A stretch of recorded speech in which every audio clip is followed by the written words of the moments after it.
The pounding in her head came before the light. Zaraya blinked against the dim glow of the VIP suite, her lashes heavy with sleep, her body sore in places she couldn't explain. The scent hit her next, cigarettes, whiskey, and something dangerously male. Her cheek pressed against warmth, firm and alive. Slowly, carefully, she lifted her head. That was when she froze. Her curvy frame was sprawled across the chest of a man whose tattoos looked like stories written in black ink over golden skin. His arm was still lazily draped around her waist, his grip as though even in sleep he refused to let go. She gasped, clutching the thin sheet to her chest. "What the hell?" she whispered. She sat up too fast, her curls bouncing wildly, her heart thundering. And there he was, the infamous man every whisper in the club spoke about. Jinsu, 29, a mafia prince in Seoul's underworld. Ruthless, cold-blooded, always wearing loose singlets that showed off his tattoos, expensive shorts, and sneakers as though daring anyone to underestimate him. Now he was here in the same bed with her. "Good morning, sunshine." His voice was gravelly, thick with sleep, yet laced with mockery. He cracked one eye open, lips curving into the kind of smirk that made women weak and men afraid. Zaraya's throat went dry. Her mind scrambled through the night before. The flashing lights of the club, the beat of the music, her laughter that masked pain. Too many glasses of soju, dancing on tables while men cheered. Then his face appeared in fragments. The way he leaned against the bar with tattoos glistening under neon lights, his gaze burning into her as if she was the only one in the room. And then blackout. She clutched the sheet tighter. "Did we? Oh my God." Jinsu chuckled low, running a hand through his messy black hair. "If you have to ask, sweetheart, then you were drunker than I thought." Her eyes widened. "Wait, so we really?" "Relax." He stretched like a lion, muscles flexing under ink. "Nothing happened. Not unless you count you falling asleep on my chest while crying about how men are trash." Zaraya wanted the ground to swallow her whole. She buried her face in her hands. "Oh Lord, kill me now." He sat up beside her, his cologne invading her senses. "Don't worry, I've heard worse. But I must say, you snore louder than my bodyguards." Her head snapped toward him, scandalized. "I do not snore." "Oh, you do. And you drooled right here." He tapped his chest with an exaggerated look of disgust. "I should charge you laundry fees." Despite her humiliation, Zaraya let out a shaky laugh. She hated how effortlessly funny he was. She hated more how her body reacted to his presence. Snatching her bag from the floor, she stood up, wobbling on her heels. "This never happened. You and me? Never. Got it. Got it." His smirk widened. "Except you're walking out wearing my shirt." She glanced down and nearly screamed. She was drowning in his oversized black singlet, her glittery skirt thrown carelessly on the couch. She ripped it off, yanked her skirt back on, and stormed toward the door. "Don't come back to my club again," she hissed. "Oh, sweetheart." His voice followed her like smoke, smooth and teasing. "You'll see me again, sooner than you think." Her pulse hammered as she slammed the door behind her. Outside, the cool air of Seoul night kissed her skin, but it couldn't erase the fire burning inside. Zaraya, the curvaceous Trinidadian hostess whom men desired but never loved, had just woken up in the arms of the city's most dangerous man. She told herself it was a mistake. Just one night, just bad luck. But deep down, in the pit of her stomach, she knew Jinsu's words were a promise. Their story had only just begun. Jinsu wasn't a man easily distracted. Deals worth millions could collapse, enemies could breathe down his neck, and he would still be calm, sharp, untouchable. But for the first time in years, his mind refused to stay still. Zaraya, that woman, that loud, curvy, glittery force of chaos who snored on his chest like she owned it. He told himself it was just her beauty. Men had always chased her curves. But it wasn't that. It was her aura. The way she had stormed out of his suite like she wasn't afraid of him. Like he wasn't Seoul's most ruthless mafia prince. No woman ever dismissed him like that. And he hated how much he wanted her to do it again. Zaraya, meanwhile, was back in her world of neon lights and blaring music. She wore a shimmering gold mini dress that hugged her curves and tall heels that clicked across the club's floor. Men drooled, women envied, but her laughter was practiced. Behind every smile was a storm of loneliness. Her coworker nudged her at the bar. "Girl, you okay? You look like you saw a ghost." Zariah sipped her drink and muttered, "Worse. I woke up on a Mafia's chest." The coworker's eyes widened. "What?" "Don't ask." She waved her off. "I'm erasing it from memory." But as she said it, her eyes flicked toward the entrance and froze. There he was. Jin-soo walked into the club like he owned it, tattoos glowing under the strobe lights, wearing a sleeveless white vest and ripped shorts. His silver chain glinted, his eyes sharp, scanning until they landed on her. Zariah's stomach flipped. "Oh, hell no," she whispered. He smirked, like he'd heard her. Minutes later, he was at her side, leaning casually on the bar, ignoring every other woman batting their lashes at him. "Sunshine," he drawled. "You run away fast, but not fast enough." She glared, clutching her tray. "Didn't I tell you never to come back here? And didn't I tell you," he leaned closer, his cologne suffocating, "that you'd see me again sooner than you think?" "Ugh." She rolled her eyes dramatically. "You're not even my type." He raised a brow. "Your type? Let me guess. Broke college boys who promise you the world and leave after a week." Her jaw tightened. That was too close to the truth. "You don't know me," she snapped.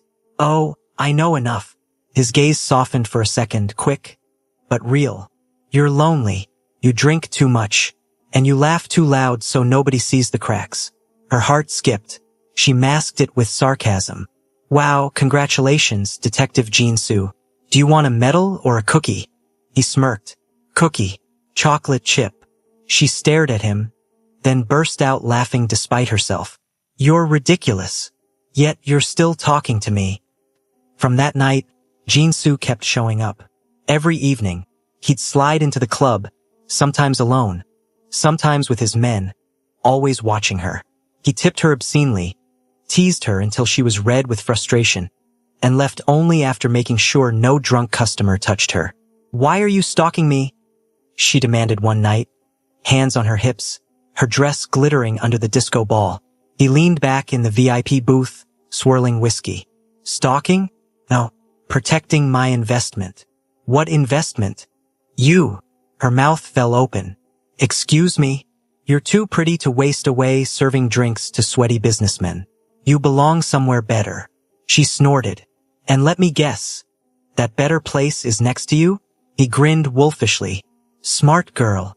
She scoffed and turned on her heel, but her heart was hammering. Nobody had ever looked at her the way he did. Like she wasn't just a body, but a puzzle he wanted to solve. Later that night, when she went backstage to rest her feet, she found a box waiting for her. Inside was a pair of designer heels, glittering under the lights. A note was tucked inside. "For Sunshine, don't run too far. Jay." She bit her lip, torn between annoyance and the strange warmth in her chest. "Lord help me," she whispered, shaking her head. This man is trouble. But deep down, she already knew. Trouble had never looked this tempting. And while Zariah tried to push him away with her sass and banter, Jin-soo was falling into something he never believed in. Obsession. The kind that no money, no drugs, and no power could cure. And he wasn't about to let her go. The club lights flickered, but Zariah's mood was darker than any shadow. She'd spent weeks dodging Jin-soo like a game of cat and mouse. Every night, he was there. Tattoos glowing, whiskey glass in hand, eyes locked on her. She hated how it thrilled her. She hated even more how her coworkers whispered, "Girl, the Mafia prince is obsessed with you. Careful, Zariah. He doesn't play nice. Maybe he'll marry you and you'll leave us behind." She laughed it off, but inside, it rattled her. Men always wanted her body. Nobody ever wanted her. She wouldn't fall into another trap, not even his. But one Thursday night, the trap fell anyway. She had just finished delivering drinks to a bachelor party when the manager summoned her to the back office. His face was pinched, his hands fidgeting. "Zariah, I'm sorry." Her stomach dropped. "Sorry for what? You're done here." She blinked. "What do you mean I'm done? I'm your top hostess. Customers literally request me. The manager avoided her gaze. Orders from above. Don't make this harder. Above? Who above you? Silence. Her mind snapped to one name. One man. Oh, you've got to be kidding me. She stormed out of the office, heels clacking like gunfire. And sure enough, there he was. Jin-soo, lounging in the VIP booth like a king on his throne, surrounded by bodyguards but staring only at her. You! She hissed, marching toward him. What did you do? He raised his brows innocently. Me? I'm just here enjoying the music. Cut the crap. You got me fired, didn't you? The corner of his lips curved. Maybe. Her voice rose. Do you have any idea how hard I work? This job pays my bills. Who gave you the right? I gave myself the right. He leaned forward, voice sharp as a blade. Because watching you smile at drunk men every night was driving me insane. Zariah's jaw dropped. Insane? You're insane. You can't just ruin people's lives because your fragile little ego is jealous. He chuckled. Fragile? Sunshine, if my ego was fragile, half the city would be ashes by now. Then maybe it should be. She shot back, her Caribbean accent thickening with her anger. The room went quiet. His men shifted uncomfortably and used to anyone raising their voice at their boss. But Jin-soo looked alive, like her fire was oxygen he'd been starved of. You're beautiful when you're angry, he said softly. She threw her hands in the air. Oh my God. You're impossible. And you're unemployed. He smirked. Which means you finally have time to listen to my offer. Her eyes narrowed. Offer? Work for me. Zariah laughed bitterly. What, as your personal waitress? No thanks. No, his gaze burned into hers. As the only woman I trust at my side. Her heart thudded. She wanted to scream, to slap him, to walk out. But instead, she found herself asking, why me? For once, his smirk faded. He leaned back, exhaling. Because everyone else wants my money, my power, or my downfall. You don't give a damn who I am. You tell me off, laugh at me, make me feel. He trailed off, searching. Human. Zariah's throat tightened. She hated how her chest softened. She hated that he was peeling away her defenses without permission. So she did what she did best. She masked it with sass. Well, congratulations. You've officially ruined my life and made me homeless. Do I get a bonus for that? He grinned again. Yes, a penthouse. Her jaw dropped. A what? Penthouse. With a view of the Han River. And a closet bigger than this club's storage room. She blinked at him like he'd lost his mind. You think you can just buy me? No, his eyes softened. I think I can take care of you. Something inside her cracked at those words. Nobody had ever said them to her. Nobody had ever meant them. But Zariah wasn't ready to surrender. Not yet. Listen, Jin-soo.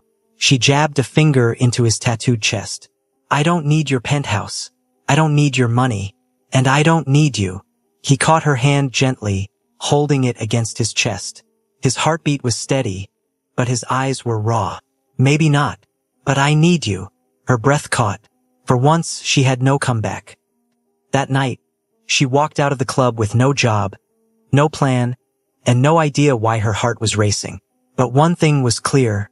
Jin-soo had just dragged her into his dark world, and part of her wasn't sure she wanted to escape. The first time Zariah stepped into Jin-soo's penthouse, she thought she'd walked into a movie set. The glass walls stretched from floor to ceiling, giving a perfect view of the Han River glowing under the city lights.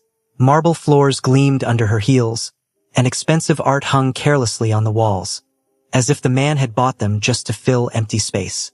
The place screamed wealth, but it was cold, like a museum, not a home. Wow, she muttered, dropping her bag on the couch. So this is where the devil sleeps. Behind her, Jin-soo chuckled, tossing his car keys on the counter. Flattered you think of me as the devil. He wishes he dressed this good. She rolled her eyes. Your ego needs its own elevator. But her sarcasm faltered when her gaze landed on the coffee table.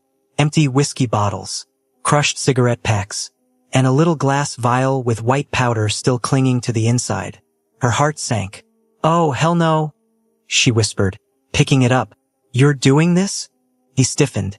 Put that down, sunshine. Her nostrils flared. Are you crazy? No wonder you're always moody and restless. You're frying your brain cells. Don't lecture me, he snapped, snatching the vial from her. You don't know what it takes to survive in my world. Maybe not, she shot back, planting her hands on her hips. But I know self-destruction when I see it. My uncle back in Trinidad lost his life to this. You think it makes you strong, but it only makes you a slave. Her words hung heavy between them.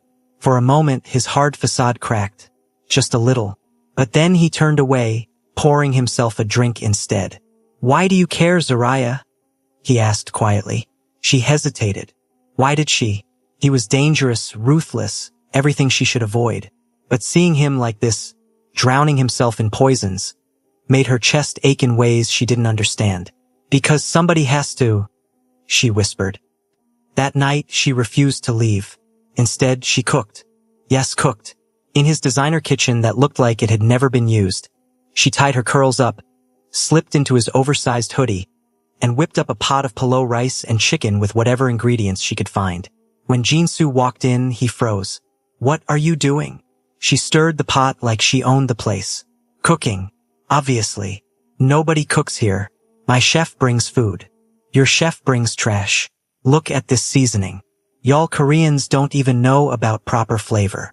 She tossed a pinch of pepper dramatically into the pot. He leaned against the counter, amused. You're insane. She pointed the spoon at him. And you're malnourished. Sit down. For the first time in years, Jinsu obeyed. They ate together at his massive dining table. He took one bite and stared at her. What the hell is this? Food, genius. Do you like it? He took another bite, then another, and another, until the feared Mafia boss was practically inhaling the food like a starving teenager. Zariah smirked. That's what I thought. You're welcome. For the first time he laughed. A real laugh, raw and unguarded. It startled both of them. But the sweetness didn't last. 2 nights later, Jinsu took her with him to a meeting. They drove in his black Maserati to an abandoned warehouse at the edge of Seoul. Stay close to me, he murmured, handing her a jacket to cover her glittery dress.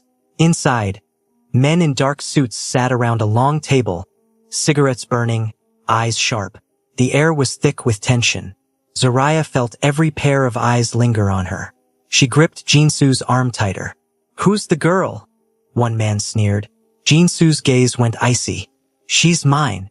Zariah's heart stumbled at those words. Not just the possessiveness, but the way he said it, like it was law. The meeting erupted into shouting, deals about shipments and territories, accusations of betrayal, and then gunshots. Before she could scream, Jinsu pulled her behind him, shielding her body. With his men returned fire, chaos filling the warehouse. Zariah trembled, her nails digging into his arm, but he never flinched. When the smoke cleared, enemies lay wounded, his men victorious. He turned to her, brushing a curl from her damp forehead. You see now, he murmured. This is my world. Dark, bloody, dangerous.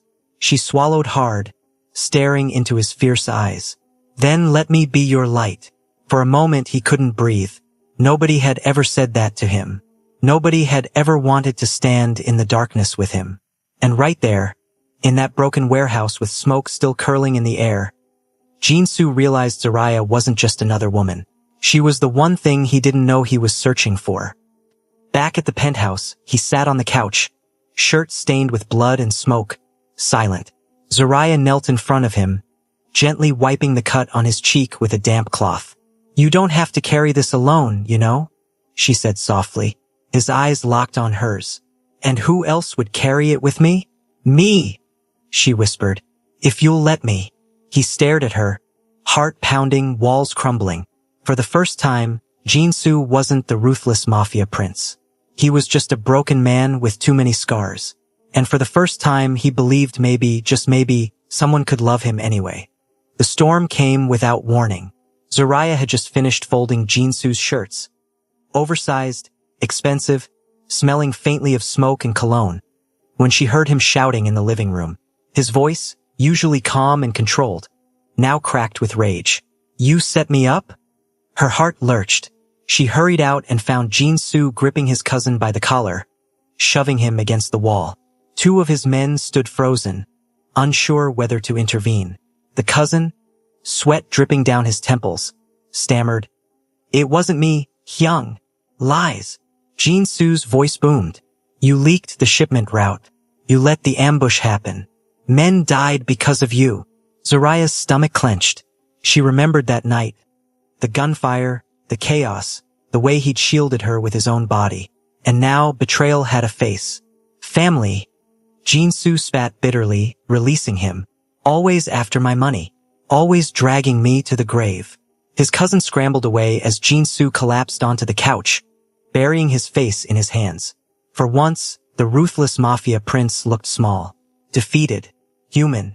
Zariah walked over quietly, sitting beside him. She didn't speak. She simply reached out, her fingers brushing his knuckles. He exhaled shakily. "Why are you still here, sunshine? You've seen my world. You've seen the blood, the betrayal. I should have scared you away by now." Her Caribbean accent curled softly through her words. "Maybe I like being scared a little bit." He peeked at her, startled. She smirked faintly. "Keeps my heart beating." He laughed. A broken, beautiful sound. But before he could reply, the windows shattered. Gunfire. The penthouse erupted in chaos. Glass sprayed like rain, bullets tearing through the walls. Jin-soo tackled Zariah to the floor, covering her with his body. His men dove for cover, returning fire. "Stay down," he barked, voice fierce. But Zariah's eyes caught something. A red laser dot crawling across Jin-soo's chest. Her pulse spiked. "No!" she screamed, shoving him. Hard just as the shot rang out. The bullet grazed her arm instead. Pain seared through her, hot and sharp, but she bit it back. Jin-soo's eyes went wild when he saw the blood blooming across her sleeve. "Zariah!" His voice cracked. He dragged her behind the couch, fury blazing. His men finished the attackers off, silence falling except for the ringing in her ears. Jin-soo's hands trembled as he pressed a cloth to her wound. "Why would you do that? Why would you take a bullet for me?" She winced, but her eyes locked on his. "Because you're worth saving, Jin-soo. Even if you don't believe it." His breath caught. He stared at her like she was something unreal, something holy. "I've killed men. I've ruined lives. I don't deserve." "Shut up." She grabbed his collar with her good hand, pulling him closer. "You deserve love, and I'm giving it to you, whether you like it or not." For a moment he couldn't breathe. His entire life, the drugs, the violence, the betrayals, it all crashed against the one thing he never thought he'd have. Someone who wanted him. Not his power, not his money, just him. And then he kissed her. It wasn't gentle. It was desperate, fierce, a storm colliding with fire. She kissed him back, pouring every ounce of her pain and her promise into him. When they broke apart, breathless, he whispered against her lips, "I love you, sunshine. For the first time in my life, I actually love." Tears stung her eyes. "Took you long enough, Mafia boy." He laughed, choked and messy, pressing his forehead to hers. "You're insane. And you're mine," she whispered. Weeks later, the city still whispered about the ambush, about how Jin-soo wiped out his enemies in one brutal night. But the man himself was different. He was sober. The vials of white powder were gone, trashed by his own hand. The whiskey bottles gathered dust. His men were shocked. Their boss, once addicted to the chaos, now spent nights sitting at the table eating Zariah's cooking, or laughing at her ridiculous jokes about Trinidad Carnival. "Imagine you in feathers and glitter," she teased one night, wiggling her hips. He smirked. "Imagine you not wearing my hoodies all the time. Sunshine, that's my favorite one. Relax. I look better in it than you do." Their banter filled the penthouse with a warmth money could never buy. And for the first time in his life, Jin-soo wasn't just surviving. He was living, because in a world of blood and betrayal, Zariah had given him the one thing he thought he could never have, healing. And she had found the one thing she thought she could never have, love. Hello besties, in this story we learned that even the darkest hearts can find healing when they are truly loved. Thank you so much for watching. Kindly like, subscribe and share.